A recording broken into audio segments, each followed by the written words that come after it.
Pan de vida. El pan, el alimento espiritual que traigo para hoy, lo he titulado Tú debes ser el mensaje. Y yo pregunto, ¿qué mensaje estamos transmitiendo?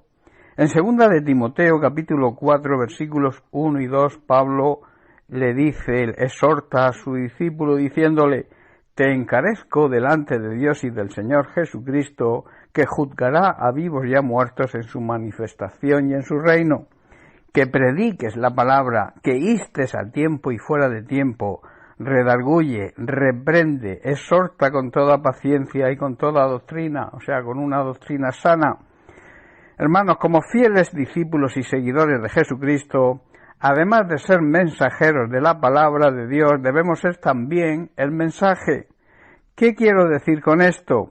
Sencillamente que lo que prediquemos esté de acuerdo con el mensaje que transmite nuestra vida, que transmite nuestro testimonio, que lo que decimos esté en consonancia con lo que hacemos. Dios no nos salvó solo para ser sus hijos y para heredar la vida eterna, sino para que seamos canales de bendición, para que seamos canales de salvación, para que llevemos a las personas que nos rodean a la salvación, a Jesucristo.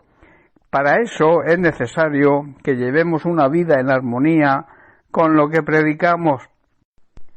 Es por eso que Pablo exhorta a su discípulo Timoteo y le dice que predique la palabra de Dios, que esté siempre preparado para predicarla a tiempo o fuera de tiempo, que corrija, que reprenda y que anime a la gente con paciencia y con una buena enseñanza, con esa palabra, con esa leche espiritual, sin contaminar, sin adulterar.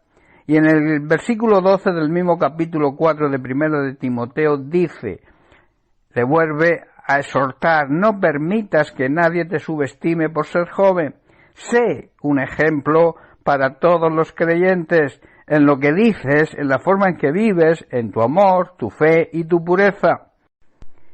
Y a su otro discípulo Tito también le enseña, le exhorta en el capítulo 2, versículos 7 y 8. Dice, y sé tú mismo un ejemplo para ellos, al hacer todo tipo de buenas acciones, que todo lo que hagas refleje la integridad y la seriedad de tu enseñanza. Enseña la verdad, que quiere decir, enseña la palabra de Dios sin manipular, para que no puedan criticar tu enseñanza. Entonces los que se oponen quedarán avergonzados y no tendrán nada malo que decir de vosotros.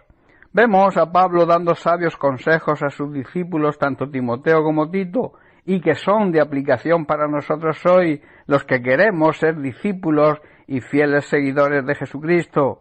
Somos hijos de Dios, pero también debemos ser instrumentos en sus manos para llevar a Cristo a los incrédulos, cumpliendo así con la gran comisión.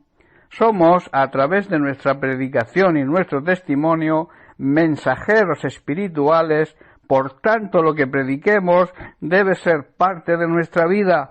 Debemos vivir lo que predicamos. El mensaje, las palabras de Jesucristo y su vida siempre transmitieron espíritu y vida.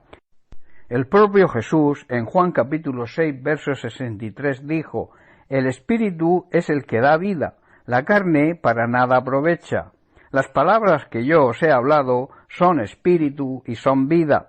Está diciendo aquí Jesús que sólo el espíritu da vida eterna. Con los esfuerzos humanos es imposible lograr nada, no se logra esa vida eterna.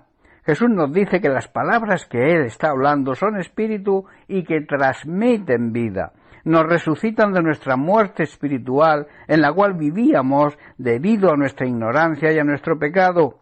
Por otro lado, debemos saber y tener muy en cuenta que cuando prediquemos, que cuando hablamos la palabra de Dios, debemos dejar que Dios, a través de nuestra enseñanza recibida y por nuestra madurez espiritual, y dejando que el Espíritu Santo nos dirija, porque así de esta manera producirá el efecto.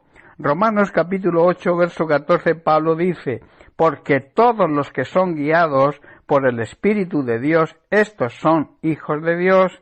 Dicho de otra forma, todos los que se dejan guiar por el Espíritu Santo demuestran que verdaderamente son hijos de Dios. Recuerda que somos instrumentos que Dios utiliza, somos instrumentos que Dios quiere utilizar para llevar la salvación a todos aquellos que nos rodean.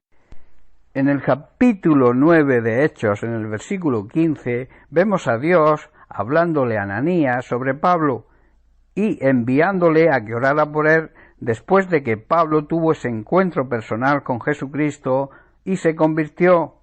El Señor le dijo a Ananías: ve, porque instrumento escogido me es este, o sea, Pablo, para llevar mi nombre en presencia de los gentiles y los reyes y de los hijos de Israel. Y otra cosa también muy importante que debemos saber es que antes que la palabra de Dios produzca efecto en los demás, debe haber hecho efecto primero en nosotros. Esta es la única manera que lo que prediquemos vaya siempre en línea con nuestro testimonio, con nuestra manera de vivir, con nuestra conducta. Bien, pues hasta aquí el mensaje de hoy. Bendiciones para todos. Un abrazo.